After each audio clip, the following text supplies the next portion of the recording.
Bonsoir à tous. Et dans ce JT, depuis 60 ans, le marché-gare de Strasbourg fournit marchés, commerces et restaurants en produits alimentaires plongés dans ses coulisses.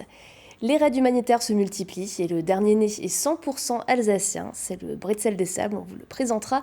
Enfin, retour sur la nouvelle défaite de la SIG, cette fois-ci en Coupe d'Europe, c'était hier soir en Pologne. Et pour commencer, quelques mots sur la nouvelle manifestation des agriculteurs aujourd'hui devant la préfecture de Strasbourg. Après leur manifestation sur l'autoroute il y a 2 semaines, la FDSEA et les jeunes agriculteurs du Bas-Rhin ont une nouvelle fois dénoncé l'agribashing, les critiques donc dont ils sont victimes, mais aussi les normes européennes. Ils réclament aujourd'hui des réponses politiques et annoncent un nouveau rassemblement le 15 novembre. C'est le marché des supermarchés, une ville dans la ville. Dans le quartier de Cronenbourg, c'est l'effervescence chaque matin. Le marché-gare est la plus grande plateforme de commerce de produits de gros, de l'alimentaire dans l'est de la France. Et cela fait 60 ans que ça dure. Découverte tout de suite des coulisses de cette machine bien huilée, Camille Roland et Cécile Motz.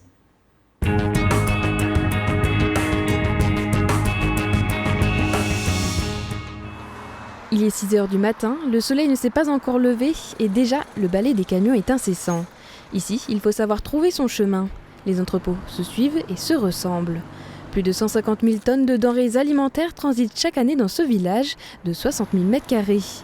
Au marché-gare de Strasbourg, entre viande, fleurs, fruits et légumes, les premiers clients remplissent leur chariot en quête de la bonne affaire. Moi je cherche alors 4 pièces pour Halloween. Marie-Hélène travaille à quelques kilomètres de là. Elle vient ici, l'œil aiguisé et la main sûre pour se fournir en fruits et légumes à la société Sapam, histoire de compléter les produits de sa ferme. Marché-gare, il y a une proximité avec les vendeurs qui ne se passe pas ailleurs. Quand on va dans un magasin, dans une grande surface ou chez un grossiste par exemple, on n'a pas forcément le contact avec les vendeurs. Et là au moins on a le bon conseil en fonction des saisons et en fonction des produits qui sont là. Il y a les adeptes des mangues et des ananas et il y a ceux, comme ce chocolatier, qui viennent chercher des produits moins exotiques. La star en ce début d'automne, la pomme. Il me faut des pommes pour faire une tarte aux pommes bien particulière, la tarte Robert. Vous préférez venir vraiment vous faire vos courses? Ah, parce que je préfère voir. Parce que même quand on demande, il y a des fois des préparateurs qui sont très bien naturellement, mais des fois pas suffisamment bien pour ce que je veux. Voilà. Pour s'assurer le meilleur choix, certains clients comme lui s'y prennent parfois longtemps à l'avance. Tous les jours, ils sont une cinquantaine à se fournir à la Sapam, restaurateurs, forains, grandes surfaces ou restauration collective. Des clients qui ont évolué au fil des années. Jacques Wirman, président de l'entreprise, a suivi ses mutations depuis qu'il a repris la société en 1976. Ça remonte au général de Gaulle qui avait voulu regrouper les professions par secteur. Marché-gare ouvert dans les années début 60. Il y avait beaucoup d'épiciers, de restaurateurs qui venaient ici s'approvisionner. Depuis, les choses ont beaucoup évolué. Évidemment, il y a eu moins d'épiciers, donc on s'est tous reconvertis. Les sociétés ont beaucoup évolué, donc on a beaucoup grossi. Les marchandises sont livrées 24 heures sur 24. Les premières arrivées sur les lieux sont locales, d'autres proviennent d'un peu partout en France et d'autres d'encore plus loin. À 9 h, la cargaison était espagnole. Après le déchargement, chaque cagette est contrôlée. Du coup, là, pour les kiwis, je teste la fermeté. S'ils ne sont pas trop mous, trop durs, s'ils ne sont pas moisis. Et pour s'y retrouver dans l'origine du produit, une fiche d'identité est obligatoire. Donc, à chaque produit, donc, vous voyez, donc, il y a ce que c'est comme produit, si c'est bio ou pas bio, d'où ça vient. Donc, là, ça vient d'Espagne. Quand c'est arrivé, donc combien il y en a en stock. Les collègues préparateurs, quand ils vont venir, ils vont scanner la fiche palette pour savoir que c'est bien ce produit-là qu'ils doivent préparer. Dans le marché-gare, une quarantaine de sociétés se partagent l'espace. Soprolux est installé dans l'allée historique et en passant la porte, on se croirait dans un véritable commerce de proximité. Voilà. Ça commence à être pas mal. Ça commence vraiment à être pas mal du tout. Pourtant ici, depuis quelques années, les clients se font de plus en plus rares. La plupart se font aujourd'hui livrer. Parmi les habitués, chaque mercredi, François vient faire sa sélection. Vous êtes en train de faire votre choix là? Oui, tout à fait. Oui, tout à fait. Ouais, on fait des beaux choix d'automne. Et puis là, David me proposait un mélange d'épices et d'agrumes séchés. C'est très intéressant sur les produits d'automne parce que ça fonctionne en fait très très bien avec tous les produits d'automne, autant que ce soit les légumes, style potiron, des choses comme ça. Comme son père avant lui, François vient rencontrer son grossiste, perpétuant ainsi la tradition, même si l'ambiance a bien changé.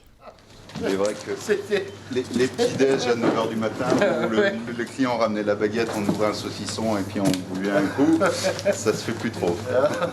François reste l'un des derniers traditionnels à venir, sinon c'est 95% c'est de la livraison. Ouais, les clients n'ont plus beaucoup le temps de venir au marché-gare faire leurs achats. À l'arrière de la boutique, les salariés ont quasiment terminé leur journée. Au total, ils sont 900 à travailler au marché-gare. Parmi eux, Eric. Il travaille ici depuis 29 ans et a vécu le grand virage de la profession, l'introduction de la notion de service. Les tendances sont toujours les mêmes, il y a simplement les techniques qui évoluent. Regardez là, vous voyez par exemple, ça c'est une caille entière qu'on vendait beaucoup il y a encore quelques années. Et bien aujourd'hui, pour faciliter le travail du restaurateur, on va lui ramener la caille déjà découpée, ou en crapaudine, c'est-à-dire prête à farcir, ou alors le petit filet. Alors que le jour s'est enfin levé, l'activité s'est calmée. C'est l'heure des derniers rangements avant la reprise d'ici quelques heures. Et la roue tourne ainsi depuis 60 ans. Les travaux du contournement ouest de Strasbourg se poursuivent avec, il y a quelques jours, l'installation d'un viaduc du côté de Vendenheim. Il s'agit d'un pont aux dimensions exceptionnelles réalisé par l'entreprise de Lauterbourg, Eiffage Métal. Fanny Kunz s'est rendue dans leur atelier de fabrication. Spécialisée dans la construction métallique, l'entreprise Eiffage Métal emploie 230 personnes dans son usine située au bord du Rhin à Lauterbourg. De la passerelle du Mont-Saint-Michel au viaduc de Millau, leur quotidien est la réalisation d'ouvrages d'art et de grands ponts en acier. Dernier projet en date pour l'entreprise alsacienne, un viaduc situé à Vendenheim sur le trajet du contournement ouest de Strasbourg. Composé de 2 structures parallèles de 460 mètres de long, ce projet ambitieux nécessite plusieurs mois de fabrication. Nous réalisons donc toute la fabrication, de la découpe des tôles jusqu'à la protection anti-corrosion. Ce que nous fabriquons ici sur le site, ce sont les poutres reconstituées soudées, qui sont la structure du tablier métallique, ainsi que tous les éléments transversaux qui permettront de supporter la dalle béton qui viendra dessus.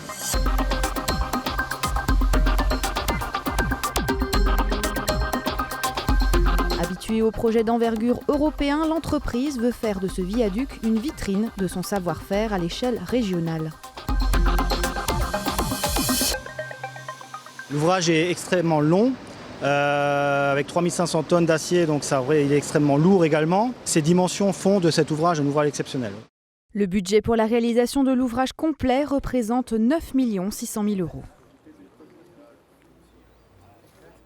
Sport et basket maintenant, avec la défaite de la SIG hier soir en Coupe d'Europe. Pour le compte de la deuxième journée de la Champions League, les Strasbourgeois étaient en déplacement en Pologne, à Toruń. Dans le coup jusqu'au 3e quart-temps, les hommes de Vincent Collet ont complètement craqué en fin de match. Encaissant 30 points dans les 10 dernières minutes, ils s'inclinent finalement 97-81. La SIG concède là sa 3e défaite en 10 jours et confirme son début de saison compliqué. En championnat, les Alsaciens ne comptent qu'une victoire pour 4 défaites avant le prochain déplacement à Monaco ce samedi. Vous avez peut-être déjà entendu parler du raid Amazon, du raid des Alizés ou encore du Trek Road Trip. Les raids humanitaires séduisent de plus en plus. Cette année, une version alsacienne aura lieu pour la première fois. Il s'agit du Bretzel des Sables. Imaginé par une entreprise de la région, ce raid emmènera des binômes 100% alsaciens et 100% féminins dans le désert tunisien au mois de novembre. Marine Zis a rencontré l'un d'eux durant les derniers préparatifs. Ben voilà, des beaux coloriages. Ouais, ça c'est bien. Ouais. À quelques semaines du départ, Béatrice et Monique se rendent chez l'un de leurs sponsors. Ce magasin de fournitures de bureau leur finance 200 € de matériel scolaire qu'elles distribueront dans des écoles durant leur aventure. Mais pour ces deux amis de longue date, trouver des sponsors n'a pas été de tout repos. L'une ou l'autre ramette de papier aussi, oui. C'est pour les profs. Oui. C'est vrai que c'est difficile de demander. Beaucoup d'entrepreneurs, beaucoup de personnes nous disent comme quoi ils sont énormément sollicités, ce qu'on arrive à comprendre, je veux dire on a fait pareil. Donc après, c'est pas forcément l'approche en soi, c'est peut-être la déception de s'entendre dire à chaque fois, ben non, écoutez... pas sur ce coup-là. On est déjà sollicité partout. Bon, c'est vrai qu'ils sont extrêmement sollicités, on en a conscience. Mais bon, aujourd'hui, c'est magnifique. C'était vraiment une très très belle rencontre. Ouais. Durant leur raid, elles participeront également au financement et à l'installation d'une pompe à eau dans une oasis. Au total, le binôme a dû réunir 8 800 € pour réaliser ce raid de 10 jours. Dans ce budget, il a fallu compter la location d'un véhicule, puisque c'est en 4x4 qu'elles se déplaceront dans le désert tunisien. Il va falloir rouler sur des pistes. On va être remué, on va être secoué. Mais moi personnellement non, moi j'ai jamais roulé dans un 4x4. Moi non plus. Moi j'ai vu partir mon frère, il avait fait le Paris-Dakar, mais moi personnellement non, jamais. Vous appréhendez alors un petit peu ce côté-là? Mais oui. Oui, mais bon, on a fait des formations déjà. Oui. On a eu plusieurs fois l'occasion. L'envie prime sur cette appréhension. C'est ça. Oui. Le binôme se surnomme les Fréchalas ou Petites Grenouilles en alsacien. Un clin d'œil à leur commune, Morchevillers-le-Bas, dont la grenouille est l'emblème. Voilà, les petites grenouillettes qui partent dans le désert. Le départ de l'aventure est fixé au 16 novembre prochain. Et pour finir ce JT, c'est comme tous les soirs, l'image du jour, Oliviane. Quelle est la ville la plus vegan-friendly de France ? Le site de location de vacances Holidoo a compilé les données et le vainqueur est Annecy. Mais surprise, Mulhouse apparaît en 5e position dans ce classement qui tient compte du nombre de restaurants végétaliens par rapport à la population. À Mulhouse, il y en a 0,53 pour 10 000 habitants. Strasbourg apparaît en 20e position et bizarrement, Paris n'est que 3e. À propos de Mulhouse, Holidoo précise qu'il s'attendait plutôt à trouver de la choucroute saucisse, mais recommande le restaurant Le Paradis Vegan.